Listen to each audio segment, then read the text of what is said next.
பாடலில் யமன் அணுகாமல் இருக்கவும் மீண்டும் பிறவா நிலை பெற வேண்டியும் நாமக்கல் மாவட்டத்தின் திருச்செங்கோடு மலையில் வீற்றிருக்கும் முருகப்பெருமானின் திருவடிகளை சரணடைய வேண்டுகிறார்.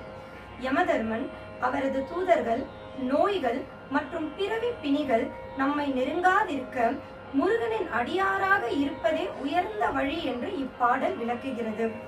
முருகன் அகத்திய முனிவருக்கு ஞானோபதேசம் செய்த தலமாகவும் திருச்செங்கோடு போற்றப்படுகிறது.